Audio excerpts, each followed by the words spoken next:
如果你在40岁被丈夫劈腿，还得带上2个儿子离婚，没有收入的你将如何生存？2009年上映的电影《我的唯一》就给出了标准答案。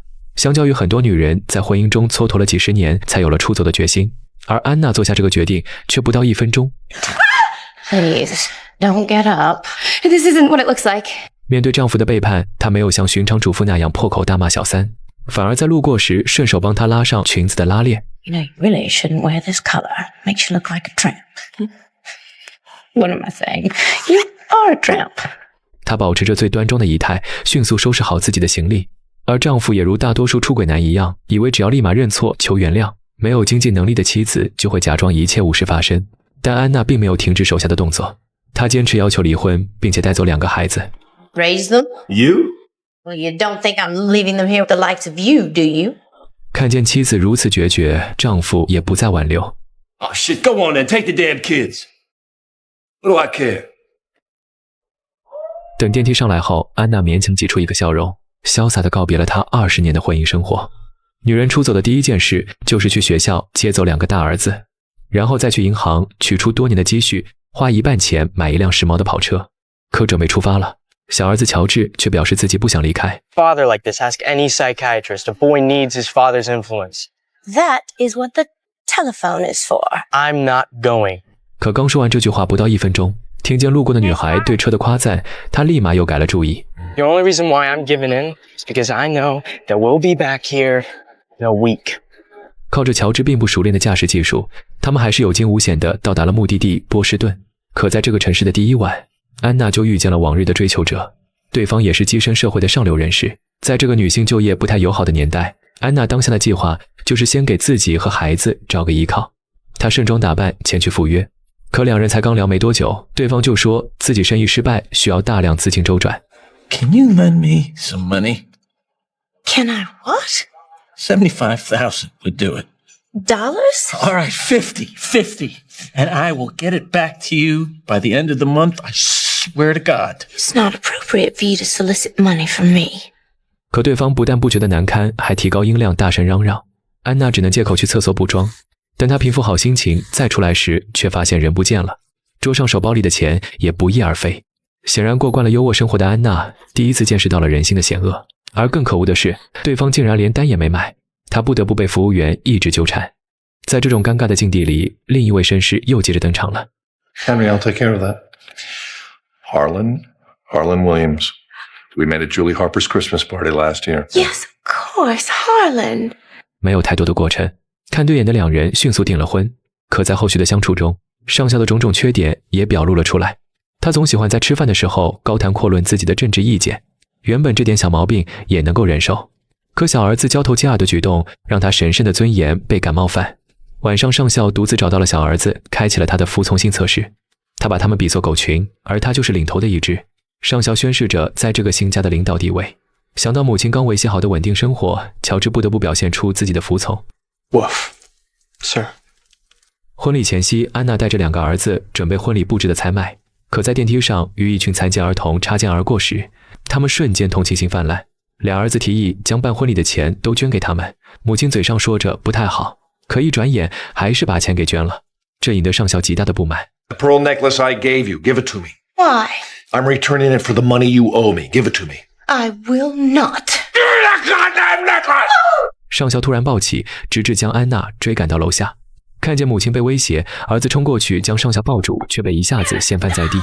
一向优雅的安娜也拿起武器反击。 You touch my boy again, you miserable son of a bitch! I will kill you!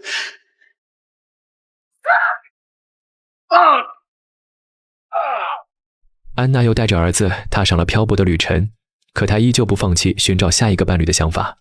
因为在1953年的美国，女人的价值往往只能在生育和家庭中体现，能工作的机会更是少之又少。安娜只能通过这种在家的方式给予孩子稳定的生活，但他们所剩的钱已经不多，只能租住在底层人住的公寓。乔治不理解母亲为什么不打电话向父亲要钱，而母亲却坚持不需要他的帮助。事实上，父亲一直有寄钱过来，但都被他原封不动地退回了。No matter what happens in our lives, there are standards we must maintain. 凭着安娜出众的外貌，她很快就有了新的约会对象。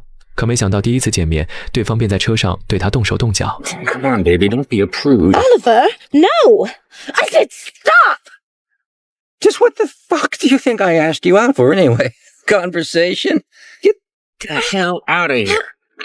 安娜被极其羞辱地推倒在马路上，但她也只是掸掸灰尘，重新爬了起来，仿佛没有什么困境是能够打倒她的。几天后，她又联系上一个以前的老相好，对方有座非常豪华的大庄园，还特意邀请她参加晚上的舞会。可安娜在舞会等了半天，却听见对方背地里和小女友吐槽起自己的年老色衰，她只能独自来到柜台买醉。为了不显得那么落寞，她主动靠近了一个从进门就盯着她笑的男人，可没聊两句，男人就说自己是警探，观察半天，怀疑她是招嫖的妓女。本以为他是在开玩笑，没想到他竟真的掏出了警察的证件。她被关在了警局，不得不打电话让丈夫来保释。可听见电话那头传来调情声，她却张不开口。There's no one there. 直到清晨，才拜托到隔壁的邻居将她保释出来。这个平日里被她忽略的底层人，却是出社会后遇到的第一个绅士。I would really appreciate it if this didn't get around. If what didn't get around, ma'am? 在经历了多次挫败后，安娜也切身感受到了依附他人的荒诞，求人不如靠己。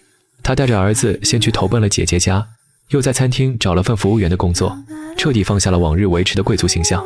可总有一些没素质的客人对她进行性骚扰。 Where's my coffee, sweet thing? Right here. The hell? You crazy?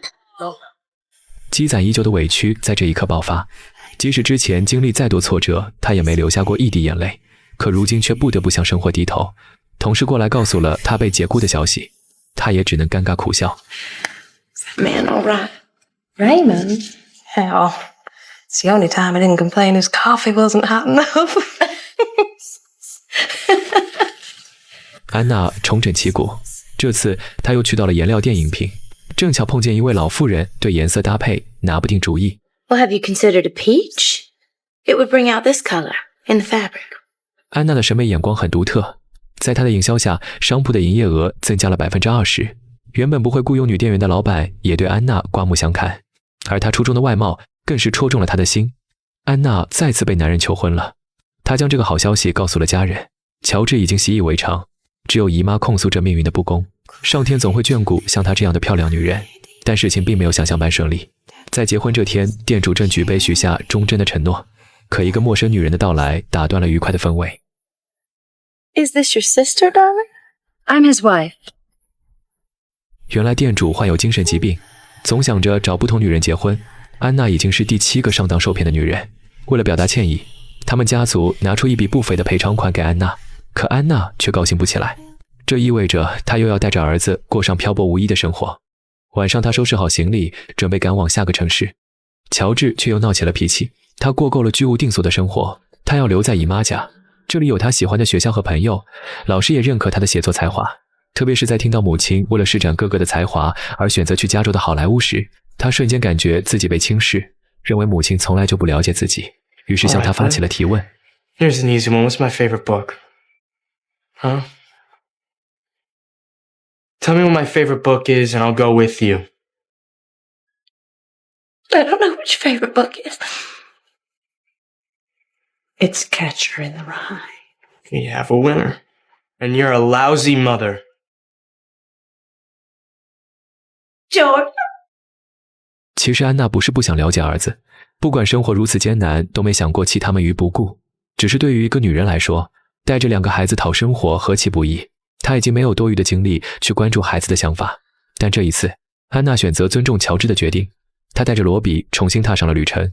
她总是教育孩子们在开车时永远不要往后看，可这一次，她的眼神却不断瞟向了后视镜。 Don't look in the mirror, remember?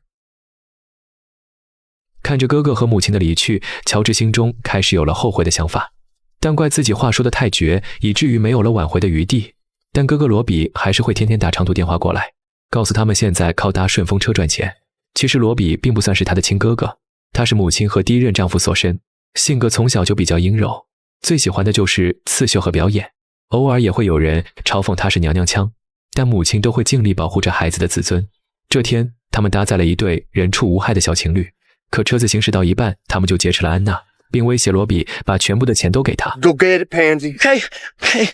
显然劫匪并没有把他放在眼里，直到罗比掏出了包里防身的手枪。 Put down the ship, soldier boy. Make me, Ferry. 这一刻的罗比像个英勇的骑士，挣退了穷凶极恶的劫匪。可他们却又犯了一个致命的错误，将那个自称被胁迫的女孩带上了车。对人性毫无防备之心的母子俩再次被上了一课。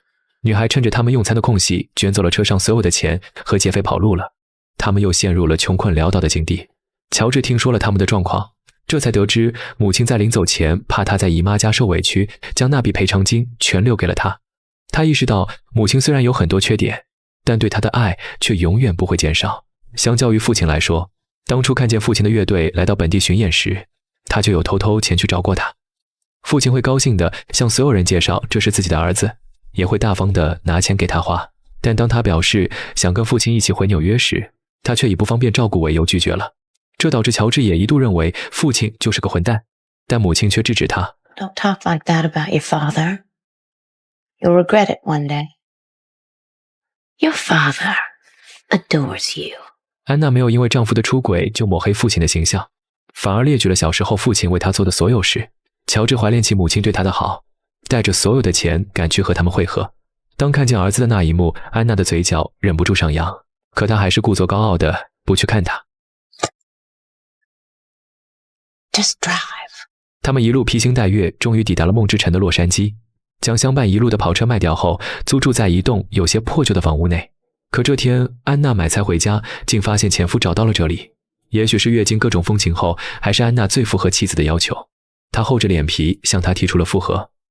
I can't do that. You love me anymore? I don't know if I love you anymore. But I do know that I don't need you anymore. 女子独立，则天地皆宽。现在的安娜早已醒悟，也许依靠婚姻的路径充满了诱惑，但不如依靠自己。这条路虽走得辛苦，却也稳定。作为乐队指挥的前夫，曾经为她写过一首《我的唯一》，靠着这首歌，她红遍大江南北，却逐渐忘了自己的初心。而安娜却找到了内心的归宿。她带着2个儿子回归生活的本质，甘愿顶着毒辣的太阳去影视城里跑龙套。可即使扮演奴隶，安娜的美貌还是很难被人忽略。过了几个月，安娜突然接到来自纽约的电话，得知了前夫因病去世的消息。即使父亲很少陪伴乔治，她也没感受到多少父爱，但还是忍不住放声大哭了起来。她决定回纽约参加父亲的葬礼，并打算就读那里最好的学校，实现她当作家的理想。但这样就不能和母亲一起生活了。安娜表示尊重她的决定，可真回到纽约独自生活时，孤独感又席卷而来。她才发现，那些和母亲在一起的冒险旅途才是她灵感的来源，便又提着行李回到了片场。碰巧看见哥哥因为糟糕的表现被同事嘲讽，她仿佛无师自通般和哥哥讲起了怎么带入角色演戏。而这一幕也引起了导演的注意，他也被挖掘出演戏的天赋。 This is where I belong. With you, with whatever's left of my family. I didn't know before, but I know it now. I made the mistake of leaving once, but I'm home now. And I ain't going anywhere. 在机缘巧合下，原本想当作家的乔治当了演员，而罗比也不沮丧，准备转行干其他的工作。母亲的身边依旧不乏各种追求者，但他生活的重心不再是寻求他人的庇护。和母亲那段冒险的旅程中，教会乔治很多道理。他永远不会向后看，永远不会因为失去了优渥的生活而后悔和丈夫的离婚。就算一路上遭遇了不少白眼和嘲讽，他也坚持认为事情总是会变好的。但令他最深体会到的道理，还是靠自己也能生活得很好。